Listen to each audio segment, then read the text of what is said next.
À bras-le-corps, l'émission qui vous propose un autre regard sur le handicap.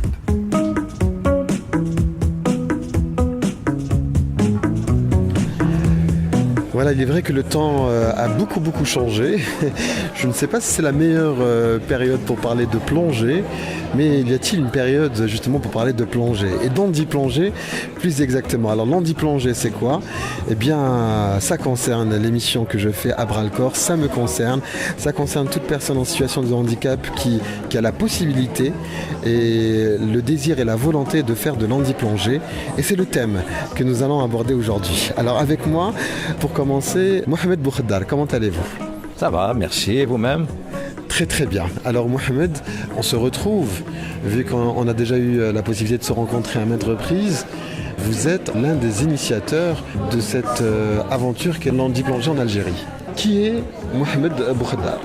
Je dirais tout simplement un moniteur de plongée qui s'est intéressé également à l'handi-plongée avec mes amis du club Récif. Et je suis à la base médecin, donc c'est ce qui m'a amené à essayer d'intégrer les personnes en situation de handicap dans les activités que j'aime beaucoup. En l'occurrence la plongée. Absolument. Ceci parce qu'on avait observé que dans certaines fédérations étrangères, cette activité était intégrée absolument normalement et que les personnes handicapées pouvaient bénéficier de ces activités et qu'ils pouvaient aller plonger aux profondeurs presque comme une personne valide.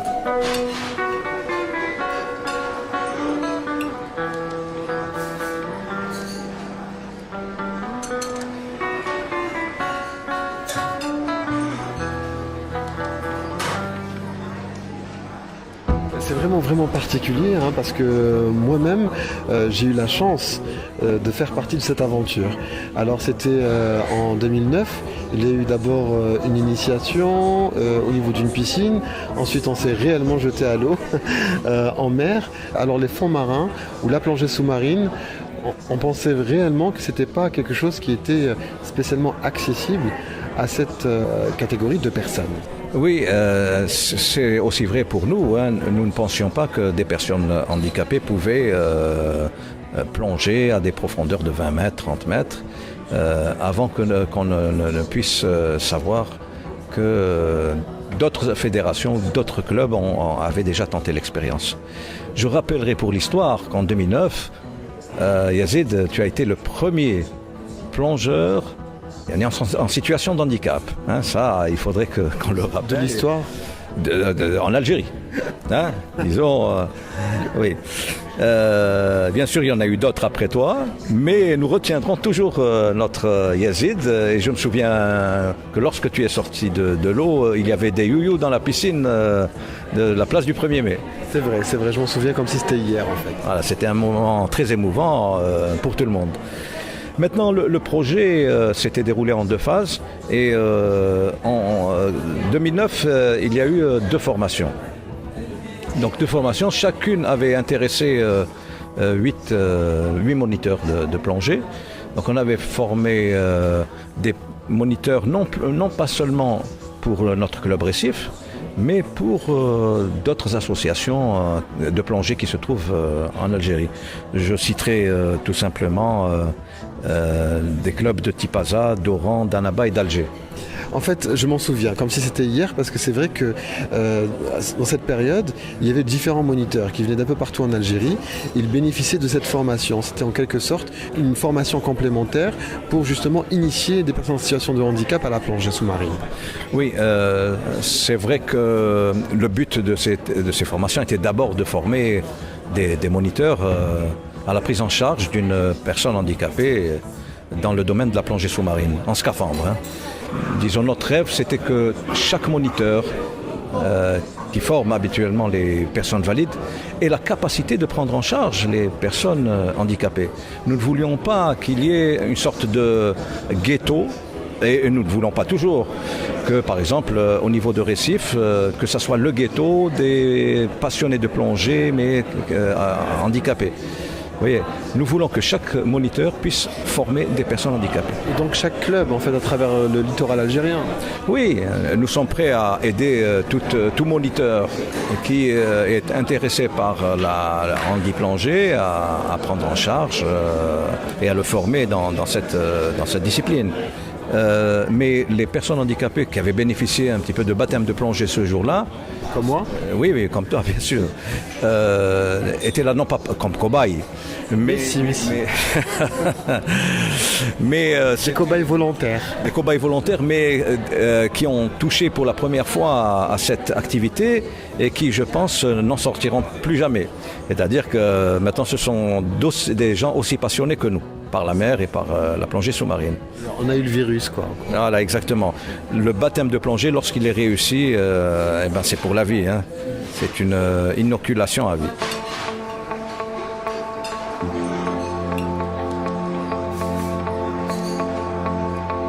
Alors je me tourne cette fois-ci vers une autre personne amoureuse du monde sous-marin. Alors avec moi, Hamid. Comment ça va, Hamid? Très bien, alhamdoulilah. Alors, le nom complet, c'est Hamid. Rabahi. Fonction, titre et CV, adresse, âge. Je veux tout savoir. Écoute, je suis plongeur. J'ai commencé la plongée en 2003, c'était ailleurs, j'étais pas en Algérie. Rentré en Algérie, j'ai intégré un club ici. De formation, je suis pharmacien à la base. Voilà, et dans le club, j'ai intégré un petit peu le bureau et je suis devenu le secrétaire général. Et Du club Récif. du club Récif. Et donc, quand le projet avait été initié il y a 7 ans de cela, j'avais été chargé de tout ce qui était logistique, exécution sur le terrain. C'était l'exécutif. Je m'occupais de l'exécutif. Et avec le docteur Boukhdar, bien sûr, on s'est donné beaucoup de mal, mais alhamdoulilah, ça s'est fait, on a réalisé pas mal de choses. Lorsque le projet d'Handi Plongée était au stade de projet, est-ce que vous pensiez, c'est-à-dire toutes les personnes qui avaient envie de réaliser ça, est-ce que vous pensiez vraiment que vous alliez y arriver ?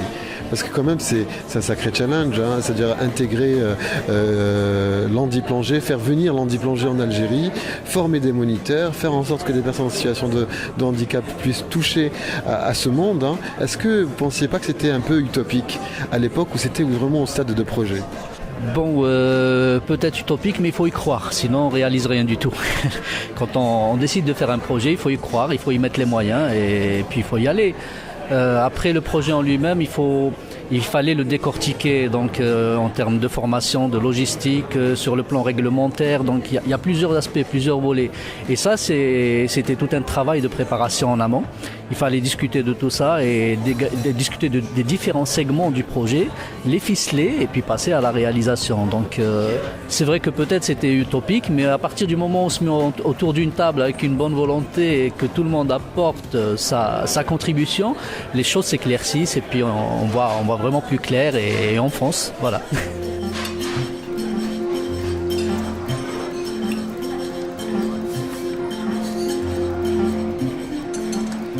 À titre personnel, Hamid, qu'est-ce que ça t'a apporté, toi, justement, d'étendre en quelque sorte ton champ d'activité à d'autres personnes qui n'espéraient pas forcément un jour bénéficier de ce sport ?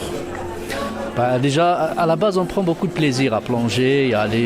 J'ai plongé un peu partout, en Égypte, en Europe, donc on voit des choses très belles et merveilleuses. Puis à un moment, on se dit, tiens, pourquoi pas faire profiter d'autres personnes? Et puis on se dit, tiens, pourquoi pas essayer d'aller vers des personnes qui, soit n'ont pas les moyens,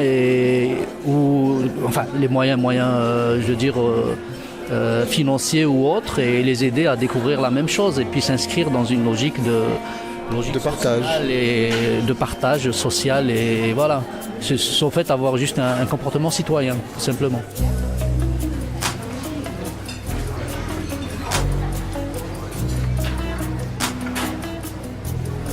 Et toi, Mohamed, ou docteur Boukhadar, est-ce que tu pensais pas qu'à l'époque c'était vraiment utopique, genre est-ce que tu disais pas à un moment on s'embarque dans une aventure un peu un peu abracadabrante, est-ce qu'on va y arriver, est-ce qu'on va pas y arriver, est-ce qu'il y a eu des petits moments de doute avant de concrétiser tout cela? Non, franchement, il n'y avait pas un doute. Bon, c'était un rêve. Mais bien sûr, tous les projets commencent par un rêve et puis ça se concrétise. Quel était le premier à rêver? Qui parmi vous était le premier justement à avoir rêvé de cela? Le temps est passé maintenant, on ne sait plus. Bon. C'est un rêve collectif, disons. Et ce que je voulais dire, c'est que à part bien sûr le rêve, quand il s'agissait de mettre en exécution un projet pareil, on est toujours confronté à des besoins et c'est dans l'évaluation de ces besoins que parfois on se gourre, notamment par exemple avoir une embarcation adaptée à l'accueil des personnes handicapées. Eh ben, ça ne se trouve pas dans n'importe où, quoi.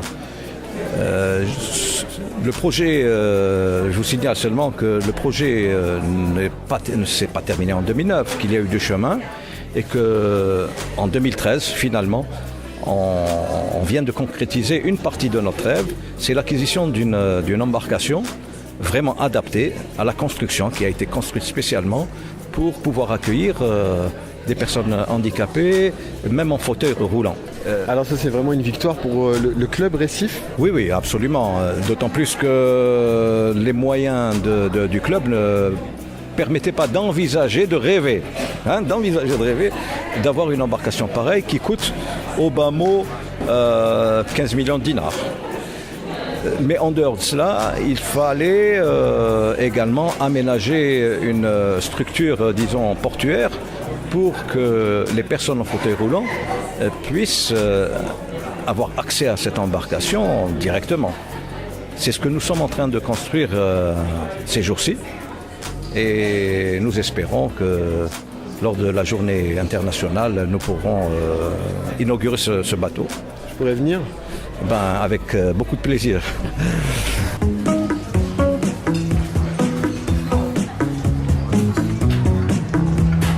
Tu parles de 2009 à 2013. 2013, on a cette nouvelle qui est conséquente. C'est vraiment une très très bonne nouvelle justement pour le club Récif. Je pense même que c'est carrément aussi une victoire d'avoir l'embarcation et puis le moyen d'y accéder. Voilà. Mais de 2009 à 2013, il s'est quand même passé des choses. Je me souviens de la récente aventure du côté de Tlemcen où une jeune fille non-voyante a pu à son tour plonger. J'ai eu le plaisir de plonger avec elle, donc j'étais là, j'étais aide-de-pont ce jour-là. Et à un moment, au fond, elle a lâché le moniteur et a commencé à évoluer toute seule. Une première plongée en plus. C'était sa première plongée, c'était son baptême. C'est vrai qu'elle a adoré, c'est clair que... Je veux dire, c'est quelque chose qui marque dans une vie. Alors à Tlemcen, c'était à l'occasion de l'année de l'environnement de la radio algérienne et c'est à l'occasion du lancement du mois de la mer. Voilà, c'était au mois de mai dernier et c'était vraiment une opération, une démonstration aussi de votre savoir-faire en termes d'handiplongée au niveau de la piscine de Tlemcen. Et c'était un vrai plaisir. C'était un vrai plaisir que de voir, que de donner le sourire et du bonheur aux gens. Quelles sont en fait les différences qu'il y a entre faire un baptême de plongée à une personne qui n'est pas handicapée et faire le baptême de plongée à une personne handicapée? Sur le plan de l'autonomie déjà, la prise en charge, la façon de s'adresser à la personne, le travail psychologique qui doit être fait en amont. Donc déceler tout ce qui est phobie, tout ce qui est blocage psychologique de la personne par rapport à son propre handicap.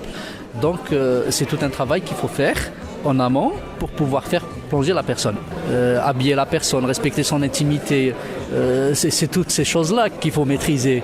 Et pour ceux qui ne l'ont jamais fait, c'est pas évident. Et pour quelqu'un qui est valide, c'est pas à nous de l'habiller ou de l'équiper, il s'équipe tout seul, c'est pas un souci.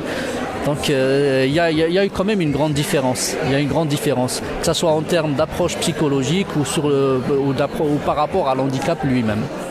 Alors justement, le dialogue ou la discussion ou la préparation qu'il y a avant de plonger est quand même très très importante, hein. Je l'ai constaté lorsque j'ai plongé la première fois.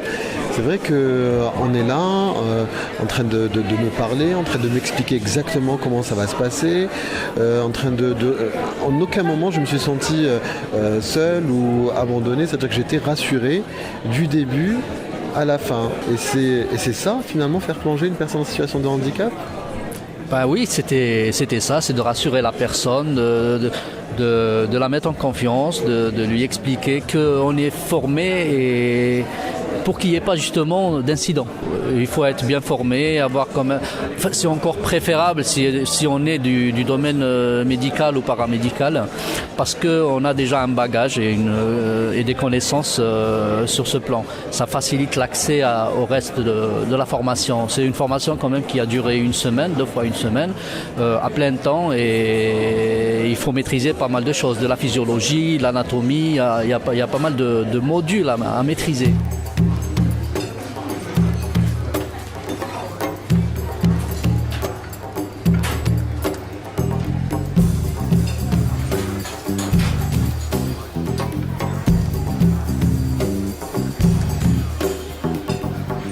Docteur Bouhdar, alors là je m'adresse au docteur hein, et pas à Mohamed. C'est vrai que lorsqu'on parle de handicap, très très souvent dans la vie de tous les jours, on prend beaucoup plus en considération le côté vraiment médical de la personne handicapée. Ce qui lui manque, comment faire en sorte qu'elle se sente moins handicapée, comment la soigner, Mais là, on est vraiment loin des problèmes des personnes handicapées. Là, on parle vraiment d'un loisir.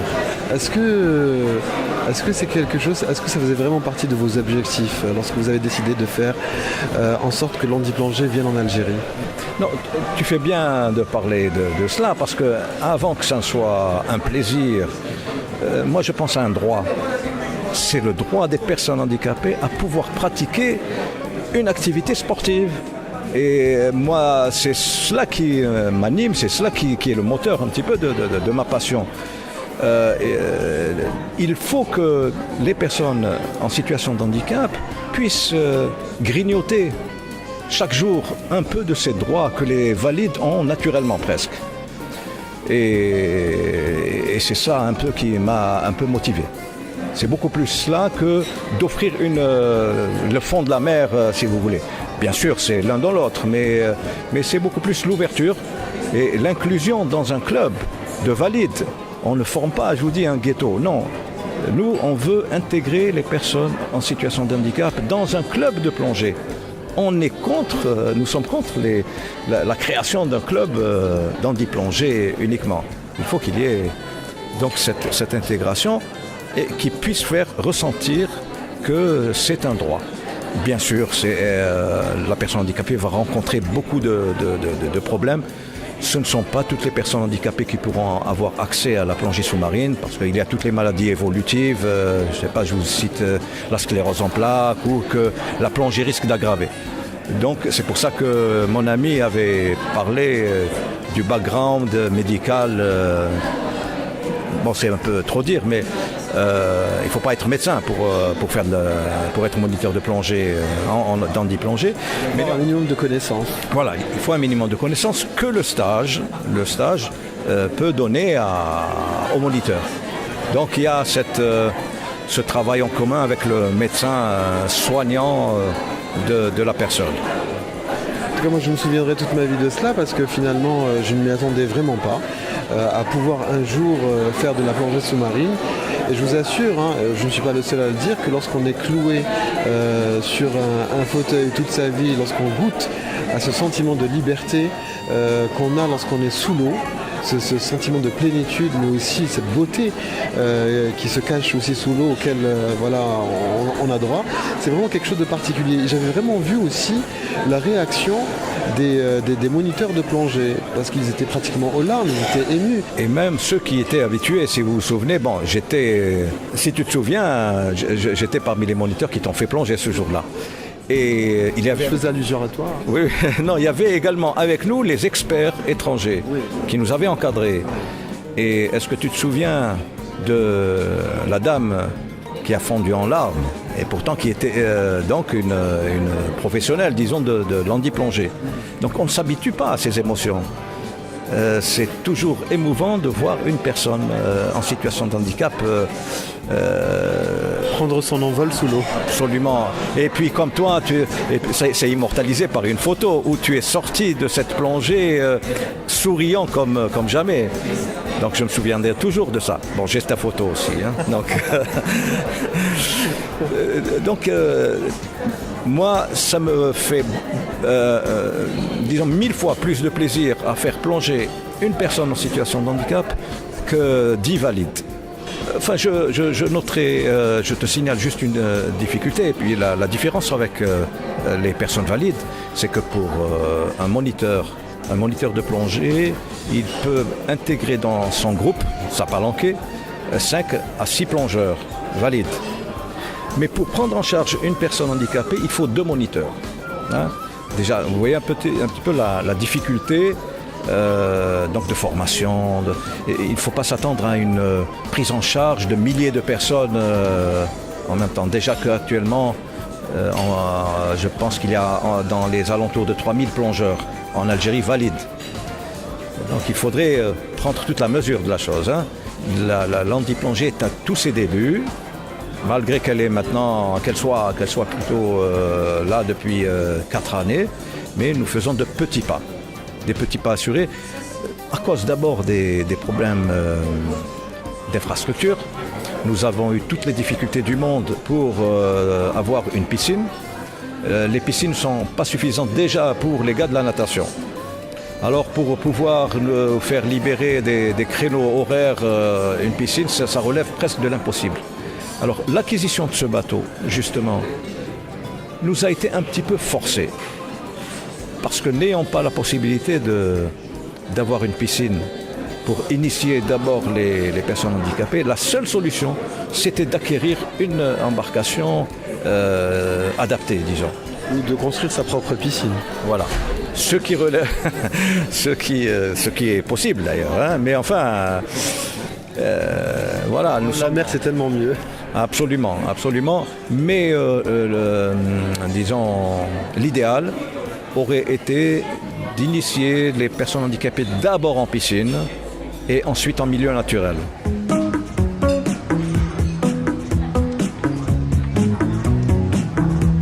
Est-ce que les personnes en situation de handicap qui veulent faire de l'handiplongée doivent, vous savez, signer une décharge comme quand on veut prendre l'avion, genre on signe une décharge comme quoi, oui, s'il m'arrive quelque chose, bah, ça sera, je ne vais pas porter plainte.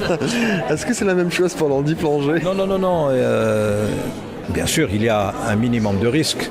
Il n'y a aucune décharge à signer. Il n'y a eu aucune décharge, juste peut-être un certificat médical, et puis c'est tout. Hein. Et une volonté. Donc, Très bien, ça me rassure. Ni décharge, ni testament. Hein. Non, mais c'est parce que c'est le cas quand on veut prendre l'avion. Oui, c'est aberrant. Dans le même sens que mon ami Mohamed, c'est que maintenant, pour pas généraliser, je pense que ça va pas être possible, mais quand même de faire profiter un maximum de gens, il faut que d'autres instances s'impliquent, notamment la fédération. Bon, j'ai appris récemment qu'ils commencent à s'intéresser à ce genre de choses au niveau de notre fédération. Bon, ça fait 7 ans depuis qu'on a commencé. Bon, vous me direz, mieux vaut tard que jamais. Mieux vaut tard que jamais. Et si c'est le cas, nous, on est disposés à les aider, à les faire profiter de notre expérience et de notre expertise. Il n'y a pas de souci. Pourvu qu'ils soient animés de bonne volonté et qu'ils viennent construire, mais pas remettre en cause ce qui a déjà été fait, parce que ça serait vraiment malheureux. Voilà.